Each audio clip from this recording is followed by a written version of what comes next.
Hello and welcome to Unparliamentary Language, where Rob and I dissect the British political landscape. You'll have noticed we have officially rebranded now from Commons People, which is what the podcast used to be called. It's going to be Unparliamentary Language from now on, and all of our social media and so forth has been updated. You can now follow us at Unparl Podcast, because we waited to make a Twitter till after the name change. And Rob, how are you? I'm very well, thank you. How are you? Oh yeah, I'm a bit tired, but I had a fun weekend, so yeah, I'm pretty good.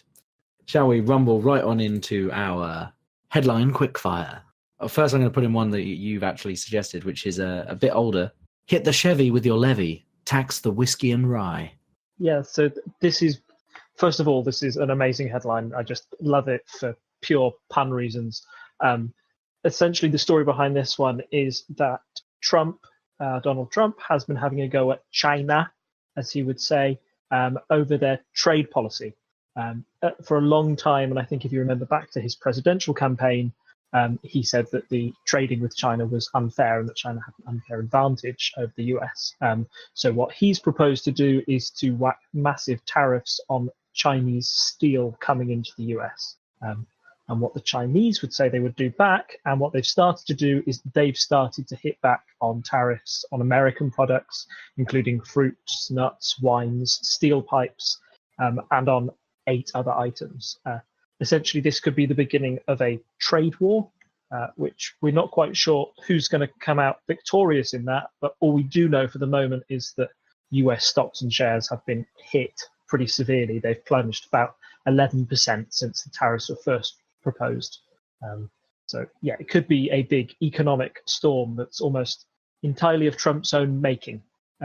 So it might be one of the things that opponents of Trump can point to and say, well, that was entirely your doing on how the economy's going at the moment.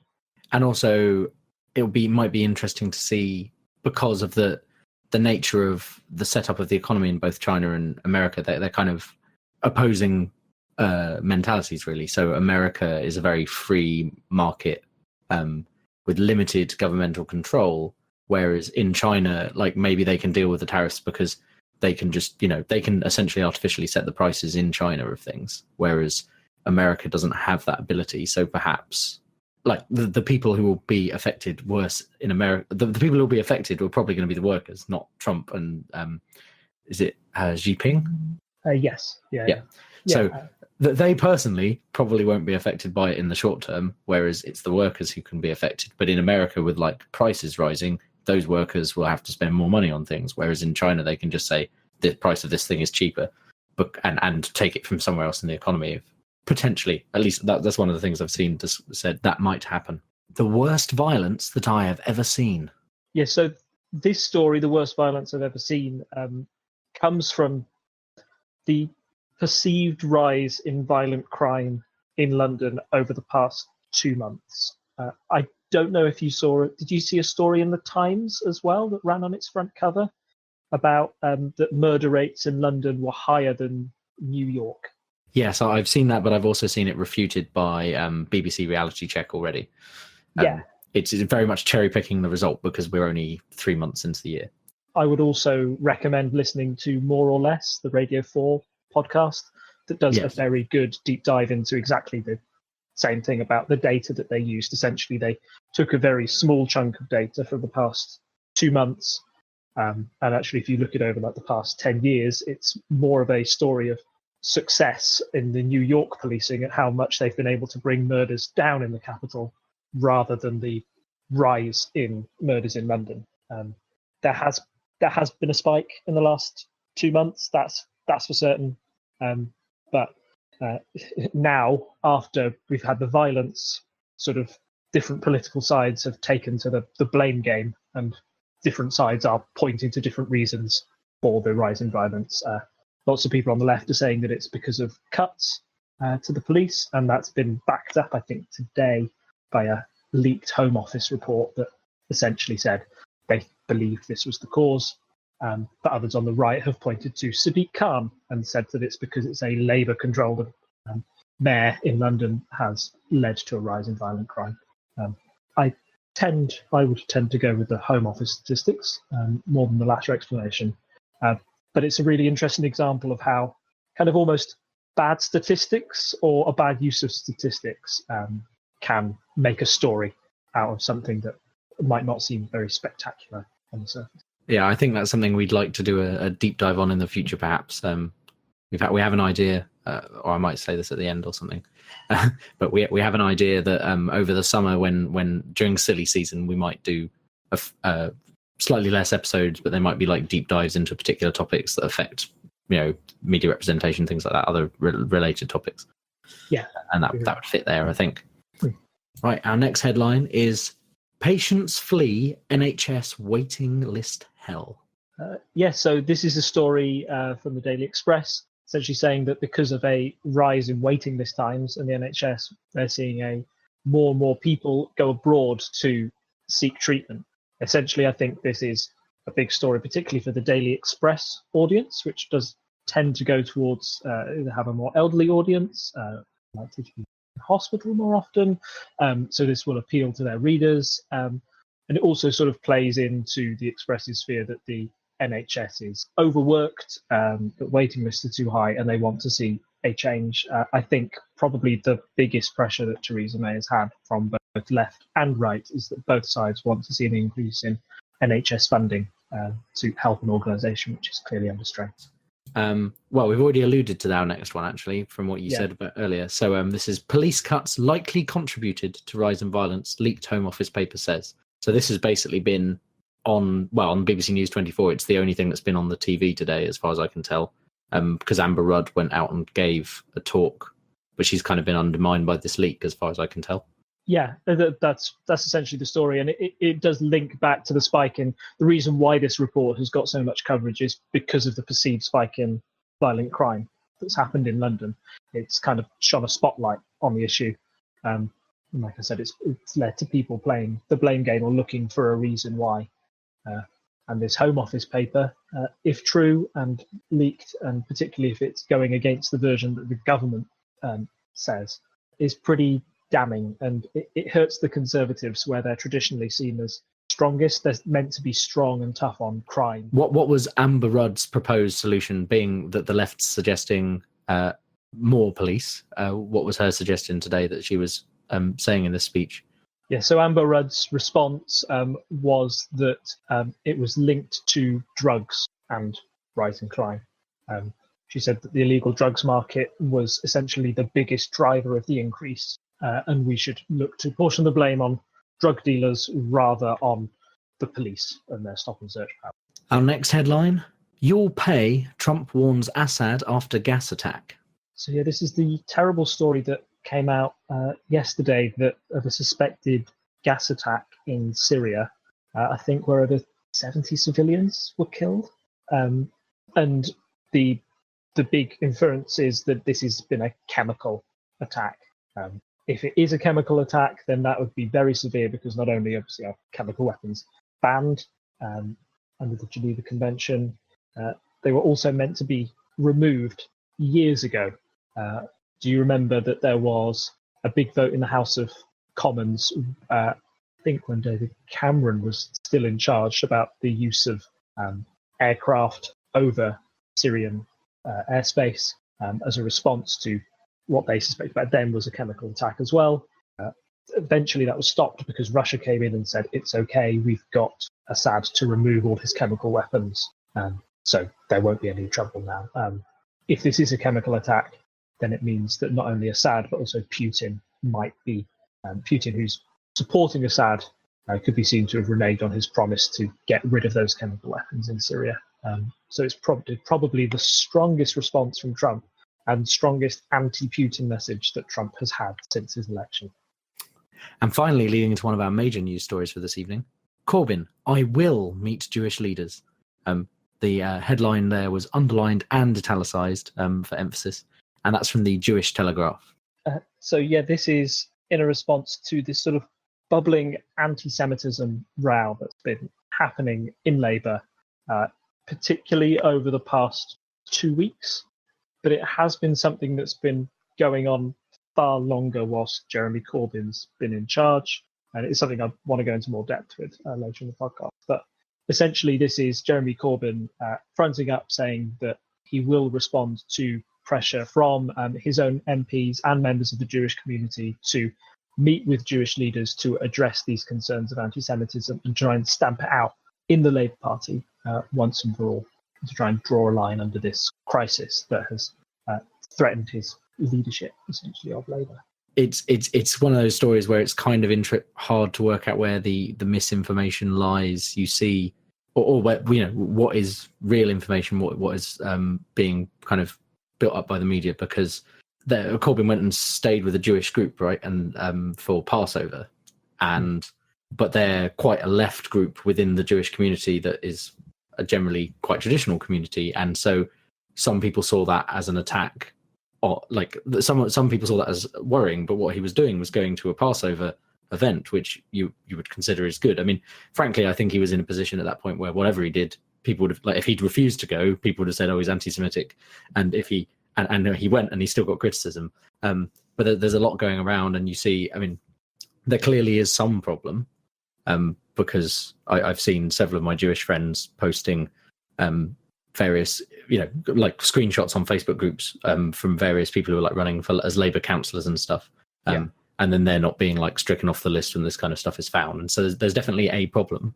But I don't know if anyone really knows what the level of the problem is at this point, because it's obviously being played up by some of the media, probably more, but it's not a thing I know enough about to be able to say, oh, it's definitely one way or the other. But it's interesting. I think we'll see this play out over the next few weeks and see where that level is and what's actually going on. And hopefully they will get it all sorted soon, because, I mean, it's obviously a big negative for Labour, but obviously anti-Semitism is wrong.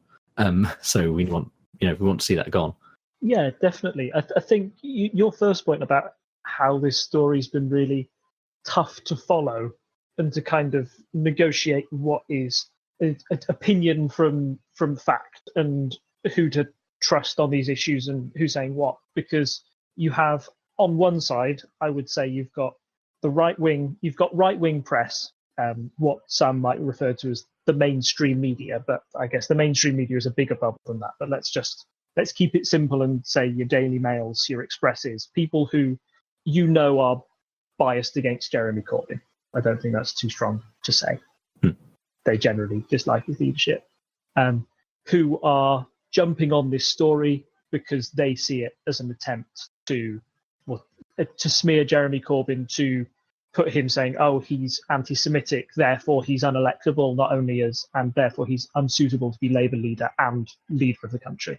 On the other side, you've got Corbyn supporters on the left who really want to defend their leader. They believe in what Corbyn's done to the Labour Party. They are very passionate about it. And so almost go too far the other way. Yes. I think that's fair to say. Yeah. And dismiss the allegations of anti-Semitism as just smears and don't really focus on the problem at hand. And as always, or at least in my opinion, the truth sort of lies somewhere in between the two. If you just want to look at the facts or some of the events that happen, there are troubling things that have happened within the Labour Party, as you mentioned.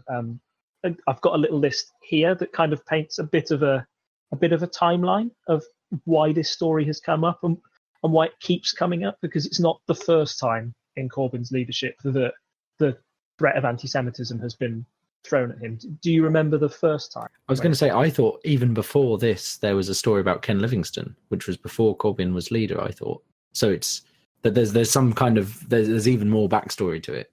Yeah.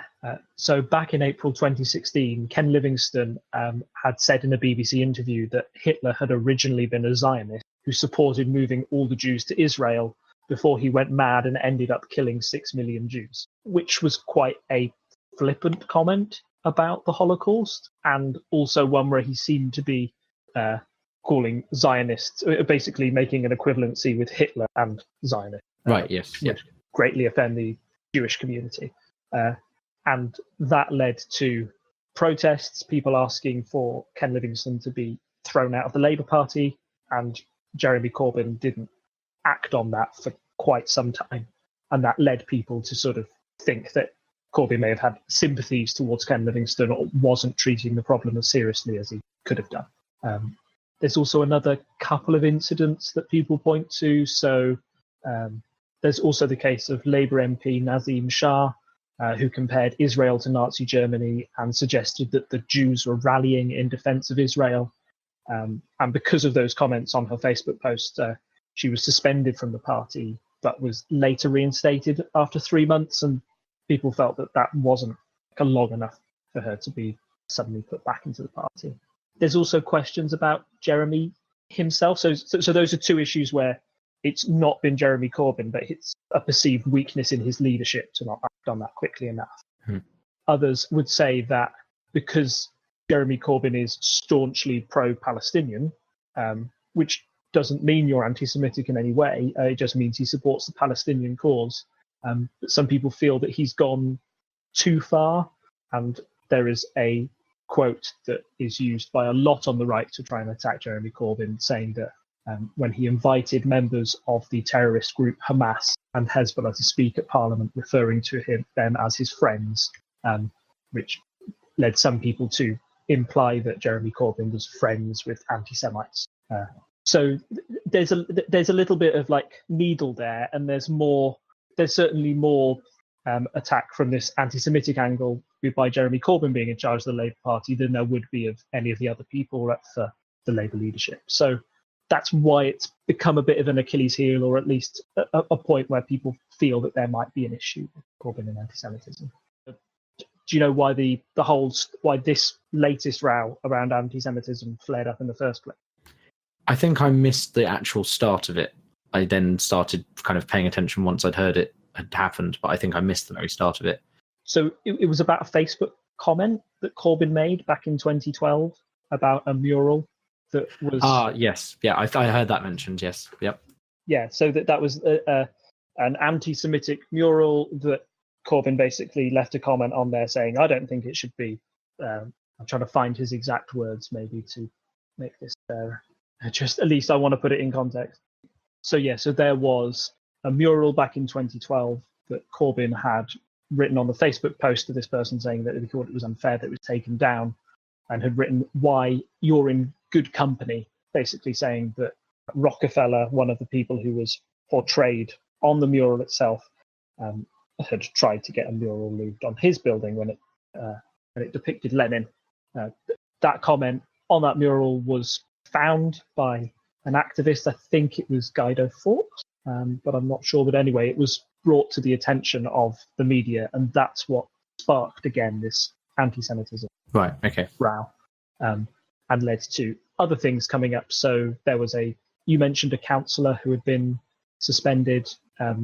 Essentially, a councillor wasn't suspended because Christine Shawcroft, who was part of the Labour Disputes Council and also head of Momentum, which is the Jeremy Corbyn supporting sort of group within the Labour Party, she declined to remove that councillor from the election because they thought they could win. So that led to her resigning and being replaced by Eddie Izzard. That some said Jeremy Corbyn should have fired her before she even had resigned. That then led to Jewish groups protesting outside of Parliament, many of which were supported by Labour MPs. And it was at that point where the story really got a lot more traction because there was quite a public protest. But since then, Jeremy, like you said, has met with Jewish groups and says he's doing everything to tackle it. I think it's something that he will definitely have to get a hold on if he wants to improve his image amongst the general public. But at no point in this story do I ever think that... The weird thing is that at no point do I think that Jeremy Corbyn is anti-Semitic in any way. But it certainly has highlighted where there's a problem maybe within supporters or within politics of anti-Semitism, and that all mainstream political parties should be doing more to stamp it out and make sure that it's just not part of their discourse. And I think this is one of those stories where, not being Jewish ourselves, we may, I think it's fair to assume we think that's the thing that's basically gone in the world. I mean, obviously, some people are racist, some people have these kind of views still, but it's one of those things you kind of feel like, oh, well, that's gone. It's basically not a thing anymore. Yeah. But then suddenly you find out, actually, no, okay. So that's when it suddenly comes into consciousness as well. So not only is it the fact that I think most people would have assumed that anti-Semitism is low in the UK, and then we're finding actually there's more of it than we thought. Again, not knowing the exact level, but we don't have to face it day to day, and some people do, and obviously that's awful. And then it's also kind of, yeah, I think there's kind of this we tend to feel like we're beyond these kind of things, but then we realize we have a setback when we realize actually no, there's still problems with these kind of things in our country. I think I wonder if maybe in the UK we do tend to think we're better than that, and I feel like that's the overall kind of feeling, and I think it's the thing we often complain about America and be like, oh, look at them, they have all these kind of race wars and stuff, but we still have problems. It's not just there's not just anti-Semitism, but there's still racism and stuff like that, and problems going on with that in this country, and it's a thing people like to forget is going on. I think might be true as well, because it obviously it doesn't reflect well on us as a society when we still have that going on. I think you're right. It's almost quieter. It's almost more invisible here, but that doesn't mean that it's not going on, and now it's being addressed out in the open. Hopefully, the more work that goes to resolving that problem, the better. Yeah, definitely. So I think we're going to touch back now on a story that we discussed last time, which was 3 weeks ago, and so this has carried on developing, and that is the Russia story with the poisoning of the spy, and then UK sanctions, the EU kind of and America kind of siding with us, which I think we mentioned last time. But how's it developed from there? Yeah, so I think we've started to see more measures put in place by the UK government and the response from Russia. So now we've seen quite a solid response from the UK, freezing of Russian state assets. Us and 28 other countries have expelled 145 Russian officials from their countries. NATO have ordered 10 Russians out of their mission in Belgium. Russians have responded by expelling 23 diplomats and 60 US diplomats as well. Essentially, it's a bit of tit for tat, and shows quite a big meltdown in diplomatic relations between the two countries. There's also been a step up in the information war that's sort of happening between Russia and the UK, and it's a really good. This might be another topic we can deep dive into later during our summer break. But the way that Russia is not using their hard power of their military, but they're also using the soft power of their intelligence forces, Twitter, misinformation, or at least trying to put forward their version of events, and trying to muddy the waters, has seemed to be quite effective in this case. The biggest example I can give of this is, do you remember when Theresa May and Boris Johnson came out and said, this is Russia, this is definitely Russia, we know that they did this attack? Yes, yeah. And then Jeremy Corbyn was criticised for suggesting that maybe it wasn't, and we should wait to double check, essentially, I think was the summary of that. Yep. Yeah. So whilst this was all going on, a chemical lab in the UK called Porton Down was doing just that. They were waiting and they were checking to see about what they could learn about this Russian nerve agent. And the news came out a couple of weeks ago, I think now, that they weren't able to prove that the nerve agent had come from Russia. This led to people saying that Jeremy Corbyn was sort of right and vindicated in his view. It also led those within Russia to say, aha, this is proof that it's a conspiracy. This whole story of a poisoning is a fabrication by the UK government, and that they may have even had a hand in it themselves. The UK may have tried to poison these Russian citizens in an attempt to frame Russia. The other big thing that happened was that Boris Johnson and the Foreign Office at this time had tweeted out saying that Porton Down had definitely said the nerve agent came from Russia. So yeah. So our foreign secretary has a big egg on his face, essentially saying that there's proof there that Boris Johnson lied, or at least misspoke out of turn by saying something that he said was true and it hadn't been in the lab. Yeah.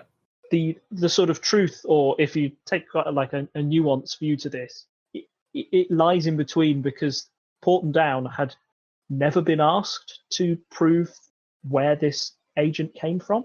So you've got a slightly odd situation where at least the government official and Boris Johnson is saying that we have proof, but they've never been asked to do it in the first place. The other thing that came out from Porton Down was that they said that although the precise source of the nerve agent couldn't be verified, it was very likely to have been deployed by a state actor, which essentially means that they thought it was Russia who was responsible.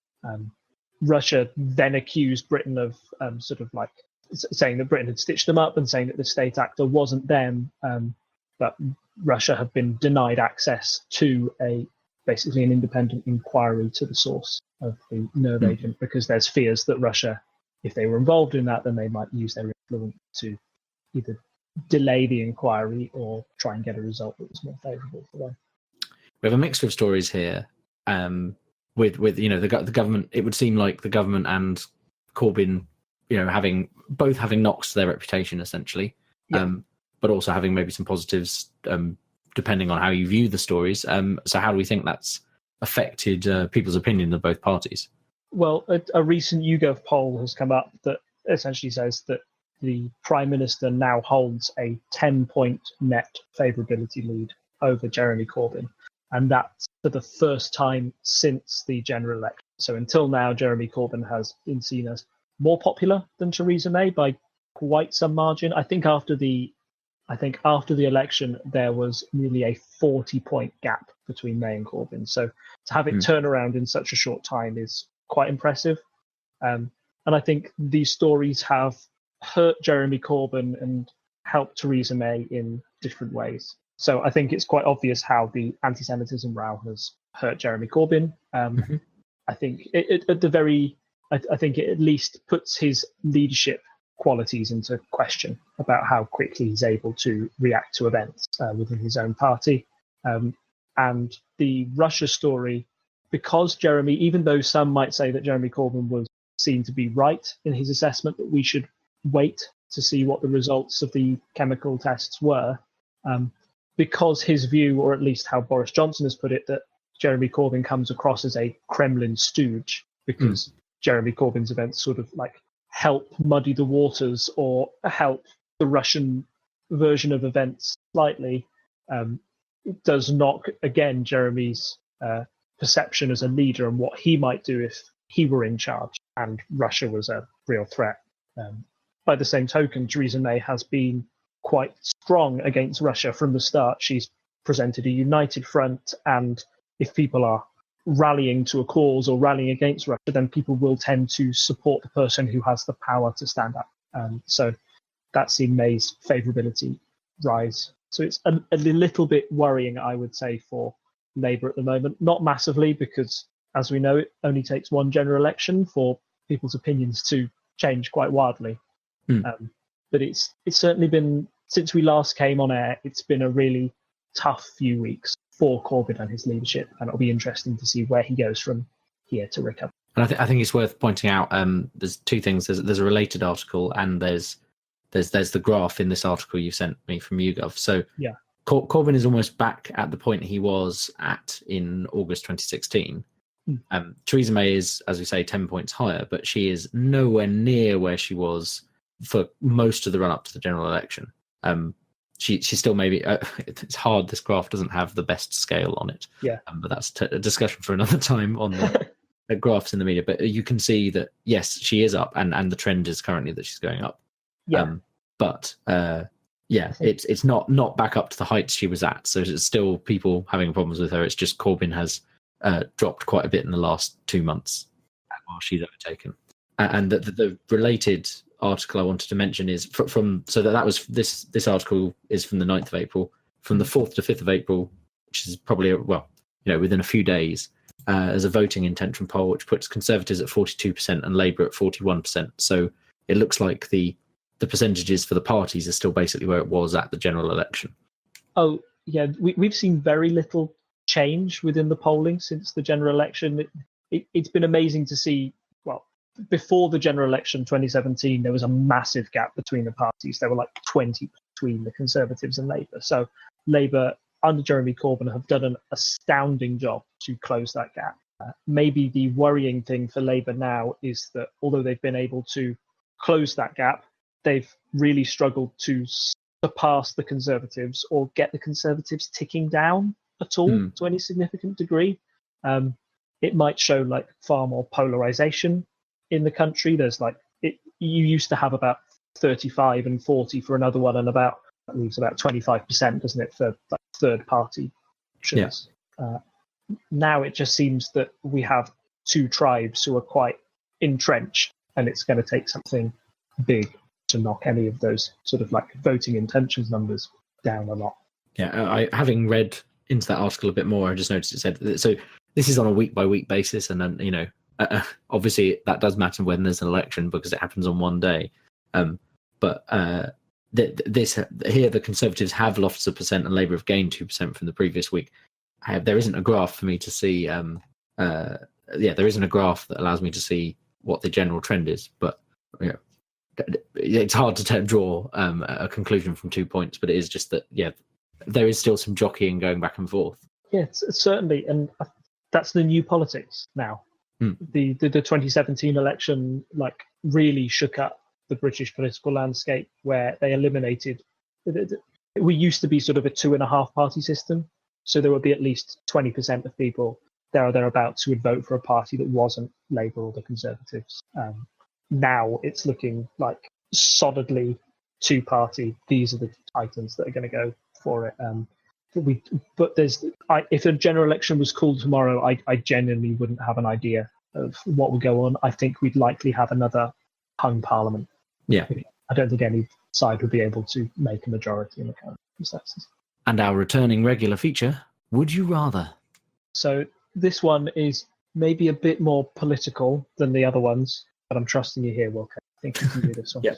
So what voting system would you rather have for general elections? Would you rather have proportional representation, or would you rather have our current system of first past the post? I would say it's an easy one for me. I think proportional representation.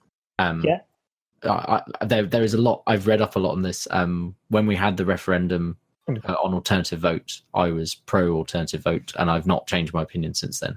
Yeah. I think there are a lot of problems with first past the post, and I think in general most of the criticisms against it are that they're trying to play on people's fears. So obviously with proportional representation, you would have the fact that there would have been more UKIP members in Parliament based on the numbers, but that's also more representative of what there was. And I think people's concern is if that would lend them legitimacy. But I feel that if they'd actually got into government and people had realised that they're not particularly good at what they do, then I mean, it's very hard to kind of do anything. What if would have happened kind of stories with history. But I feel like maybe if some UKIP members had got into government, yes, we'd still have some UKIP members in Parliament. But then I feel maybe the actual Brexit row would have gone differently, and those people would feel like they were enacting change. Maybe less people would have actually voted for breakfast.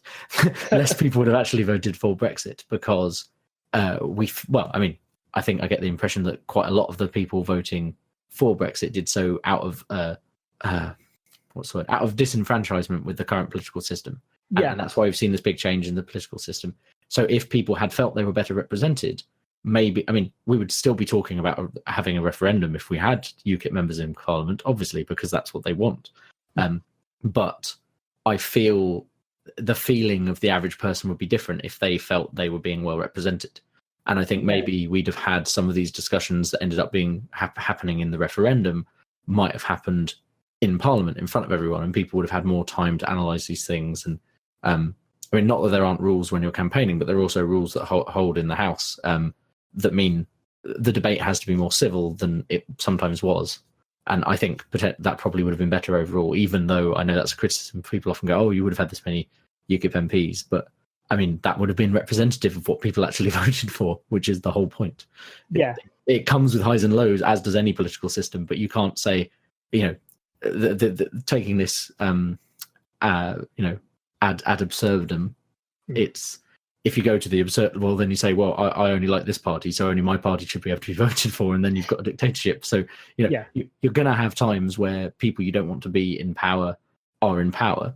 But I think I feel like the problem with having a two-party system is it is inherently polarizing. And I think we've seen that it's, as you say, it's getting more polarizing. They have similar issues in America where they've had a two-party system for as long, well, like my entire lifetime. They've not really ever had a reasonable third-party candidate. So it's amazing how different it feels now from 2010 when we had the coalition coming in, and I'm quite optimistic about what was going to happen there. And I think a lot of people were. And I still feel in retrospect that it was better than a purely conservative government, because at least there was some debate going on, some deals being made that made things more centrist, essentially. No, that's all right. So you'd be happy with like more coalition deals going on, because that's essentially what proportional representation offers. I think you can see it in like Italy and Germany and Belgium to an extent. Sometimes it can take like years, months to get a government together to form. Would you be happy for that? For that to happen? Overall, yes, because I feel the system is fairer. I appreciate there are some issues. I mean, Germany took, was it 6 months in the end to form a government in the latest one, and that's because it was very close. Yeah. But I feel the end result of that is a compromise that is better for the average person, because if we can't decide between, like, it's like again with the Brexit referendum, we had a very polar choice, one way or the other. We didn't have a clause saying, well, if it's in the middle, we will go back and like have a discussion about a deal or something. It was very much, it was one way or the other. And obviously we can't change how that vote was now, but you could foresee different ways of doing that, saying maybe, well, if 75% of the population say one thing or the other, well, then that's obviously the choice. But if it's, in the small margin that we had, well, maybe we should come to some compromise that's not fully leaving, Yeah. And I think that's the thing. It tends to compromises, and compromises are less polarizing. Everyone loses something in a compromise, but also everyone gains something, as opposed to the opposite. So yeah. I think in general, I feel that is a better way to approach things, especially when you're talking about the direction a country is going. And I don't like the idea of it swinging violently one way or the other. No, I agree. You see it in many first past post systems where when one government gets in after a long time out of power, they simply work to undo the work of the previous government, and that takes time and money, and usually is not as helpful as if those two parties were sort of working together towards a greater aim. The other thing would be with proportional representation, if I can bring it up, is that would you be worried about losing your link to your local MP? So in PR, you sort of vote to a national Congress, but you might not have a local MP just to represent your area. Would you be happy to sort of sacrifice that in order to have proportional representation? So I think this is the thing. This is often presented as a choice of one way or the other. So I still think that proportional representation overall is better. Yeah. But I think it is important to have local representation, because otherwise, I mean, we already have the criticism that government is very London focused and very South focused. Yeah. But there are ways around it. It's the AV system that was put up in the referendum was not the perfect option. Yeah. But I still think it's better than first past the post. But yes, there are, I can't remember the exact details of them off the top of my head, but I'm sure I can find a video. That there are ways of doing it where you have essentially, so you can have, I mean, you still have local councils, for example. You can change the powers that local councils have, and you can also have, like, essentially you could do something like do away with the House of Lords, and you could have like local representatives go to the House of Lords or something like that, and have a system a bit more like the American system of the two houses, but with the voting being done differently. The exact specifics of, I don't have like prepared in front of me, because this is a question you dropped on me this evening. But yes, I know there are methods of dealing with that, because obviously it is a concern for people. People care about what's going on in their local community, and that's understandable. I mean, it's part of the problem that people had, with the EU, was that idea that they were not knowing what was going on because it was too far away. And I think it's a question of scope. I think it is more important to me that the country does well, but I am aware that there are local issues that are important too. I mean, I'm sounding very political now, but yeah, like I think it is very important, as you've raised, that we do not forget about local issues that people have, and people do vote strongly about those. But I think I would rather fix the problem with the overall national voting system first. You know what? One, I completely agree. I'm with you for proportional. I would rather have proportional representation for nearly all the reasons you've said. So full marks from me in that answer. And secondly, you're right. That last question I gave you, which is a bit of a devil's advocate one. Many countries that have PR do have a second chamber or another system that accounts for local government to be involved or there to be a voice locally. But I would agree entirely that when it comes to sort of like national issues for the states, you probably want a nationally elected proportional representation chamber. And then when it comes to issues that affect people more locally, you can have almost like a separate layer of government or a different way of electing those officials that represent you personally. Does that make sense? Yeah, I think that's what I was trying to get at, but I didn't necessarily have a great description of it in my head. But I knew it wasn't, I know that it's done in other places. And one thing I will do, link in the show notes, there's a series of very good explanatory videos by CGP Grey on YouTube about proportional voting, because I think one of the things that often happen is people, like the example I used with UKIP, is people will think about specific people they don't want in getting in instead, and that muddies the waters of the argument. What you want to look at is, like, you want to take a step back. So basically, he did these videos with the animal kingdom, talking about like electing gazelles and lions. So it's not the same. It's an attempt to strip away your political preconceptions that go into the debate and just think about the system and what is fair. And I think that is a very good way of explaining it. I think there's 2 videos he did on the political animal kingdom. So I will put those in the show notes. Well, that sounds excellent. Yeah. Yeah. So thank you, Rob, for joining me. And once again, thanks to our listeners for listening to us ramble on about politics. We hope you find it interesting. You can obviously find us at tinkertailorsoldiersponge.com/unparliamentary now. And hopefully all the links still work. I have gone and checked them, but everything has moved over to unparliamentary language, as we mentioned earlier.